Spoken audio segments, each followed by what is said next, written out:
Salut, c'est Cynthia, j'espère que vous allez bien. Je vous reviens pour une petite vidéo bilan régime. Alors c'est le bilan de ma première semaine en 2014 de reprise, puis la reprise de mon régime. J'ai repris donc la semaine dernière. Et je vais vous faire un petit peu le bilan. Donc je vais rappeler, c'est la deuxième fois que je filme cette vidéo parce que je me suis rendu compte qu'il y avait un petit souci avec mon caméscope. J'espère que je vais dire tout ce que j'ai dit lors de la première prise. Alors, je vais rappeler rapidement le parcours un petit peu. Donc, j'ai commencé le régime d'établi parce que c'est le régime que je suis en ce moment. J'avais fait un petit rééquilibrage alimentaire qui m'avait aidé à perdre pas mal de poids. Je suis passée avec le rééquilibrage alimentaire de 120 kg à 113 kg. Ouais, j'ai atteint ce poids-là. Apparemment, je faisais pas mon poids. Heureusement, ça fait plaisir quand même de s'entendre dire ça. Mais oui, quand même, voilà. Donc, je suis passée de 120 kg à 113 kg et avec un rééquilibrage alimentaire.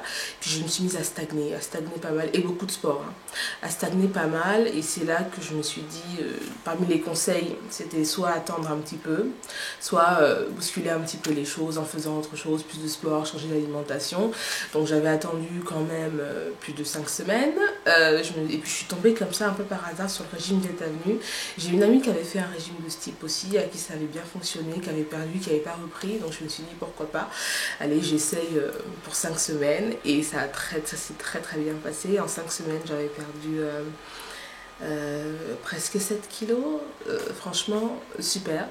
Donc je me suis dit allez, je vais continuer avec ce régime là puisqu'il me va si bien.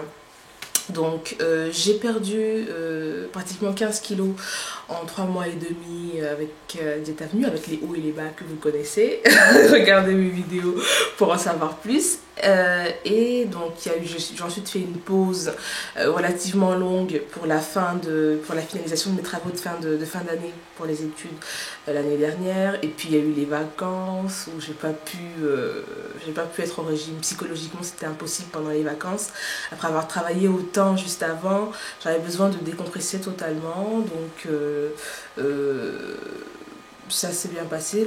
J'ai repris un tout petit peu parce que c'est vrai que j'ai parfois un petit peu exagéré, et surtout parce que j'avais pas fait de stabilisation.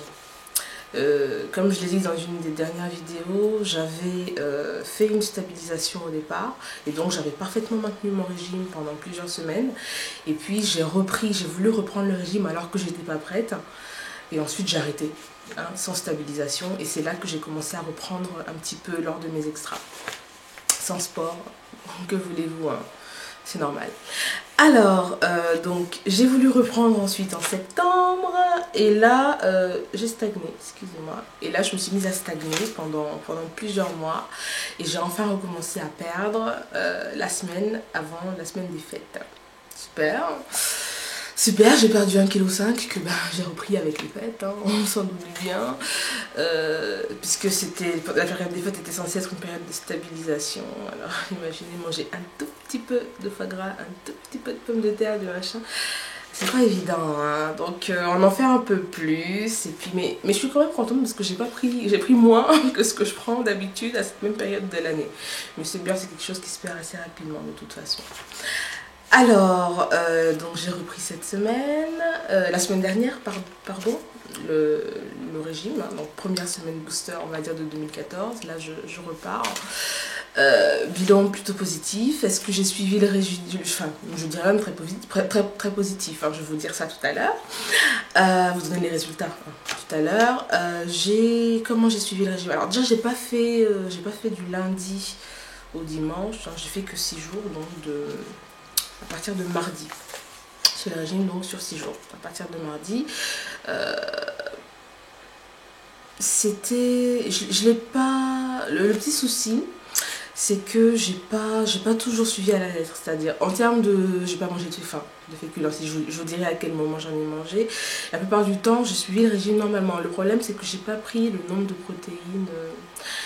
normal, je dois en consommer entre 2 et 3, donc 2 au minimum, 3, un troisième pour le goûter en cas, si jamais, en cas de petits creux. Donc moi j'ai pas besoin, je n'en ressens pas le besoin, vraiment extrêmement rarement, mais parfois je prenais pas mon deuxième sachet, manque quelques questions d'organisation, de planning, enfin de timing qui fait que soit je m'organisais pas assez bien pour le prendre et puis j'oubliais, je pouvais le prendre le soir mais j'oubliais le soir de le prendre aussi, donc ce qui fait que sur les 6 jours j'ai bien 3 peut-être même 4 jours où j'ai pris que des sachets, enfin qu'un seul sachet par jour, ce qui est peut-être pas vraiment suffisant mais bon.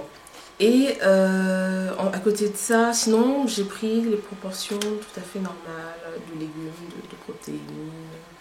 Peut-être un petit peu plus de protéines que prévu parfois. Mais bon, sinon ça va. C'est quand même mon petit plaisir, hein. J'aime beaucoup la viande et le poisson. Donc voilà, quand je ne peux pas manger de féculents pour ce régime-là, en période booster, je me fais quand même un petit peu plaisir parfois sur un tout petit peu plus de protéines. Une portion et demie de protéines, par exemple, au lieu d'une portion, ça fait pas de mal, on perd quand même. J'ai déjà perdu plus de 2 kilos en faisant ça, donc voilà, ça m'inquiète pas. Alors, la petite nouveauté dans la manière dont je vais suivre le régime cette fois-ci, c'est qu'il y a un jour où je m'autorise un repas de féculents pendant la période booster. Je vous explique un petit peu. Alors, j'ai testé ça une fois l'année dernière, hein, 2 fois même. Et j'ai quand même perdu plus même que cette semaine.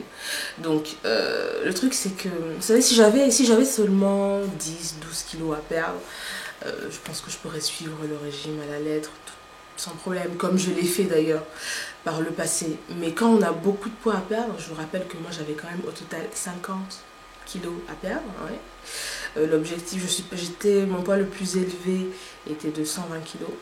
Oui, quand même. On me disait que je faisais pas mon poids. Tant mieux, parce que bon, quand même, 120 c'est beaucoup. Donc 120 kilos. Et l'objectif est d'être autour de 70.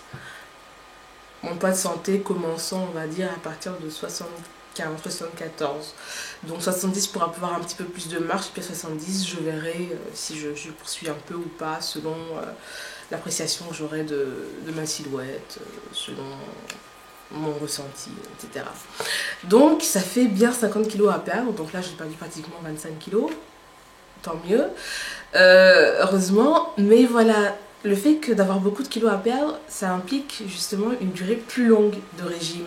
Donc avoir certaines restrictions comme ça, donc on va dire 3 semaines à 2 semaines de booster où on ne mange pas de féculents et 2 semaines où on incorpore progressivement au régime alimentaire à l'alimentation pour pouvoir justement équilibrer les choses, ça commence à faire long au bout d'un moment. 3 semaines de privation, enfin de privation, c'est pas non plus épouvantable, hein. Je veux dire, c'est bien, ça va, sinon j'aurais arrêté le régime, ça c'est sûr.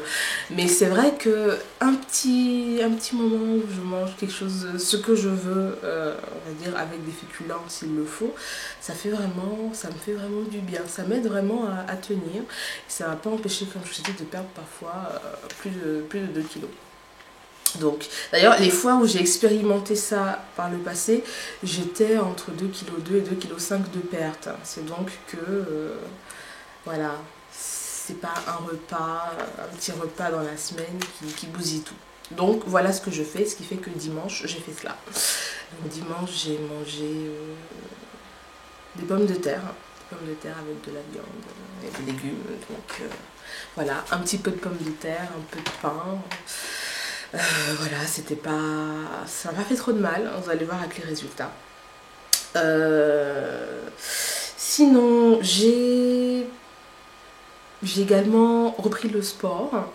Donc l'année dernière, j'allais facilement en salle parce que j'avais au niveau je suis étudiante et salariée à temps partiel.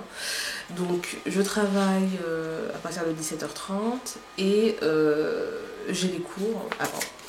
Donc l'année dernière, j'avais pas de cours, j'avais juste un mémoire, enfin j'avais un cours, un séminaire de 2 heures toutes les 2 semaines. Bon, vous vous doutez bien que j'avais quand même le temps, certes c'était pour faire ma recherche, hein, mais j'avais quand même le temps d'aller au sport le matin quand même de temps en temps. Et là j'ai repris, donc j'ai un peu plus de travail et j'ai pas encore pu très bien m'organiser, ce qui fait que aller à la salle de sport le matin, le trajet, c'est un petit peu loin ma salle parce que j'ai pris une salle plus éloignée parce elle présente beaucoup plus d'éléments. Donc le trajet aller, le trajet retour, le temps passé sur place, parce que je passe souvent pas mal de temps quand même à la salle, entre le cardio et la muscu, ça fait que parfois je préfère prendre ce temps-là pour bosser, faire autre chose. Donc là, ce que je me suis dit, c'est prends-toi un appareil pour la maison. Donc j'ai des appareils pour la maison. J'ai un appareil de muscu, bon, faire du cardio pour brûler du gras. J'ai également un step que je vous ai présenté dans une vidéo que je fais en intervalle training uniquement parce que je ne me vois pas faire du step en continu, je suis vraiment lassée par cet exercice. En intervalle training, juste 10 à 20 minutes, c'est parfait. C'est très intense par contre. Et parfois, j'ai pas envie de faire quelque chose de très intense où après, tu as l'impression que ton cœur est dans ta gorge. Pourtant, c'est très bien pour la perte de poids. Mais voilà, c'est pas ce que je fais tout le temps. Par contre, un cardio de type tapis ou vélo, ça, je peux le faire facilement, régulièrement.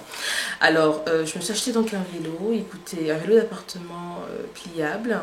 Je vous ferai une revue sur ce vélo d'ici quelques temps, le temps de l'utiliser encore un petit peu pour donner un avis plus général et vraiment objectif, le plus possible. Je l'ai eu, écoutez, 169 €, je l'ai eu à 99 € que je paye en 2 mois, donc le mois dernier et début février. Et pour le moment ça se passe bien, donc j'en ai fait trois fois dans la semaine. La première fois 1 heure, et puis les 2 autres fois, comme j'étais un petit peu grippée, oui, enfin je suis tout le temps malade moi aussi, tout le temps malade, tout le temps grippée ou enrhumée, hein. Rien de nouveau sous le soleil, je suis de retour. Et donc j'ai fait 40 minutes les 2 autres séances. Donc c'est plutôt bien.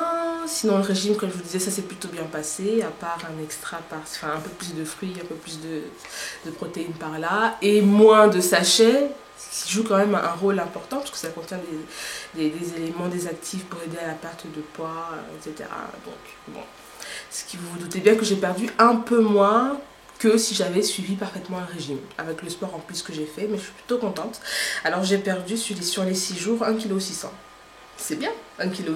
Franchement, je suis très contente. Surtout, vu que j'ai pas suivi les choses à la lettre, je suis vraiment très contente. D'ailleurs, hier, j'ai pas pris 2 sachets. Je vais essayer aujourd'hui d'en prendre 2. Ça pourrait aider. Au niveau des centimètres aussi, c'est très bien. Bon, au niveau du cou, j'ai rien perdu. J'ai perdu 1 cm de tour de poitrine, 2 cm de tour de taille. C'est ce que je perds le plus facilement, la taille. 1 cm de tour de hanche, 1,5 cm de tour de cuisse, 1,5 cm de tour de bras. Puis voilà, je rappelle, 1,6 kg au niveau du poids. Donc je suis très contente. Je poursuis donc ça sur cette semaine et puis je vous fais le bilan en fin de semaine. Alors dites-moi un petit peu où vous en êtes. J'espère que ça se passe bien pour vous aussi, ou même mieux. Mieux, dites-moi où vous en êtes. N'hésitez pas à poser des questions, à réagir, à aimer, à partager, comme vous voulez. Allez, je vous souhaite une bonne semaine et puis on se voit la semaine prochaine. Au revoir.